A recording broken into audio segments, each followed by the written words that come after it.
Good evening, this is Akashvani Kohima. I'm Ning M. Hangsing with the evening bulletin. The headlines.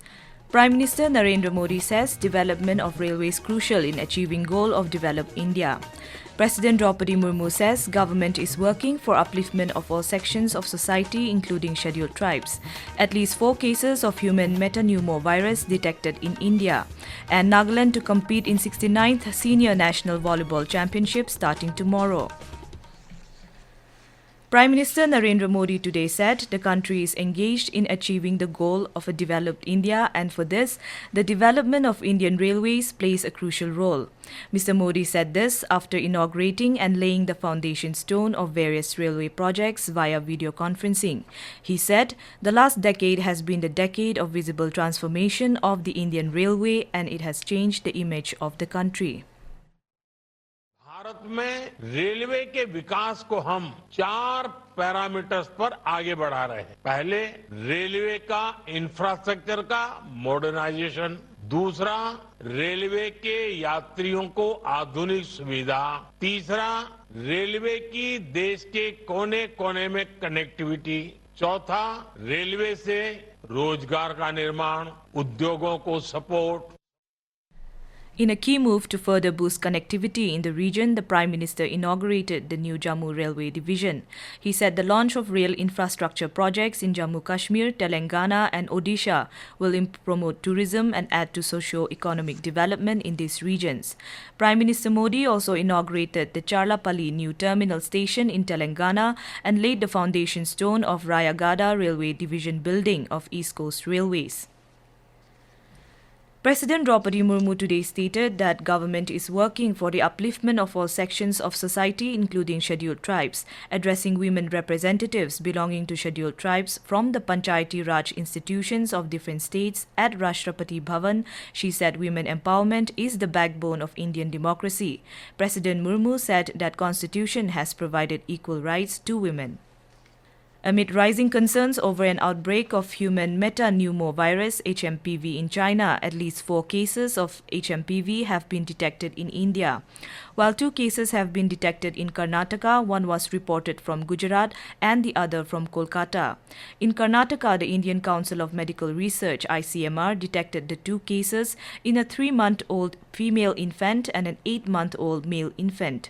Both the infants are now recovering and neither of the affected patients have any history of international travel. The Union Health Ministry is monitoring the situation with all the available surveillance channels. The ministry said both the cases were identified through routine surveillance for multiple respiratory viral pathogens. Amid rising cases of HMPV in China, the World Health Organization is providing timely updates regarding the situation in China. The Union Health Ministry said the recent preparedness drill conducted across the country has shown that the country is well equipped to handle any potential increase in respiratory illnesses and public health interventions can be deployed promptly. Meanwhile, Karnataka Health and Family Welfare Minister Dinesh Gundu Rao has called a meeting of his department officials to discuss developments after the 2 HMPV cases were detected in Bengaluru. TB is something which is already there it's been there for a long time and it causes common symptoms like cold and maybe flu, cough, and then it's a self-limiting virus, so it goes away after some time. And I don't think we should be calling it the first case. That is a wrong way of reporting. In Gujarat, a 2-year-old child was reported to be infected from Chandkheda's area of Ahmedabad. The child from Rajasthan was admitted to a private hospital after showing symptoms of cold and cough. The child is stable now. Union Minister for Road Transport and Highways Nitin Gadkari has urged students to adhere to traffic rules in order to make roads safer not only for themselves but also for others. Addressing the Suraksha Reloaded event of the Sadak Suraksha Abhiyan 2025 by NHAI in Mumbai, Mr. Gadkari highlighted that 10,000 people had lost their lives in school and institutional areas over the past year. He emphasized that children have the power to influence their parents and those around them. Mr. Gadkari reiterated that if children pledge to abide by the rules, they will not only keep themselves safe but also help protect others. This is Akashvani Kohima giving you the news. For quick news update, follow us on our X handles AIR News Alerts and AIR_Kohima. You can also listen to this news bulletin on News on Air app and YouTube channel AIR News Kohima. Welcome back. You are listening to the evening news. Lok Sabha Speaker Om Birla inaugurated the Panchayat Se Parliament 2.0 program in the Central Hall of Samvidhan Sadan in New Delhi today. Around 500 elected women representatives from Panchayati Raj institutions from 20 states and union territories are participating in the program. The program aims to empower elected women representatives from scheduled tribes from Panchayati Raj institutions and to enhance their knowledge of constitutional provisions, parliamentary procedures and governance to foster effective leadership. Speaking on the occasion, Om Birla said Panchayati Raj institutions are working towards the development of villages and realize the vision of self-reliant India.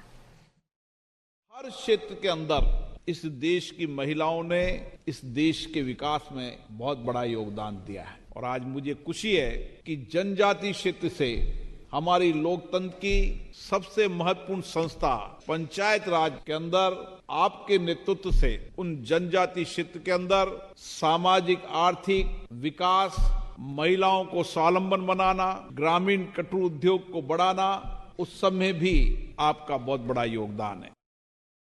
Women and Child Development Minister Annapurna Devi lauded the initiative, saying it will help in further empowering women. She said women associated with panchayats will play an important role in disseminating the benefits of the central government schemes and programs to the ground level.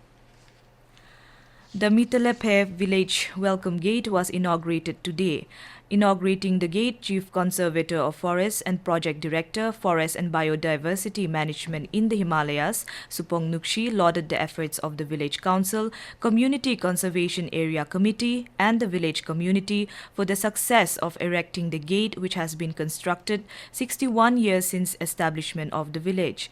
Noting that the project is funded and monitored by the German Development Bank, KfW, he encouraged the villagers to take up projects with honesty and diligence. Mr. Subong Nukshi also stressed upon the prospects for further funding.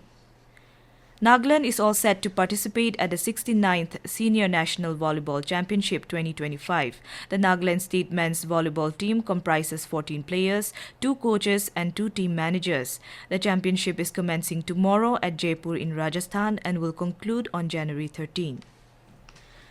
India Meteorological Department has forecast dense fog conditions likely to continue over Nagaland and its neighbouring states on the 9th and 10th of January.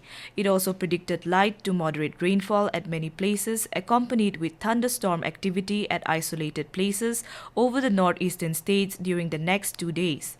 IMD said rise in minimum temperatures by 3 to 4 degrees Celsius is likely over the region during next 1 to 2 days and gradual fall by 2 to 3 degrees Celsius during subsequent 2 days. And now to round up the news, the headlines once again. Prime Minister Narendra Modi says development of railways crucial in achieving goal of developed India.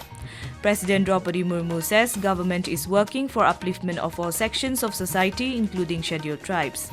At least 4 cases of human metapneumovirus detected in India. And Nagaland to compete in 69th Senior National Volleyball Championship starting tomorrow. That is all we have in this evening news bulletin. We will be back with the English news at 7:30 a.m. tomorrow. Have a pleasant night.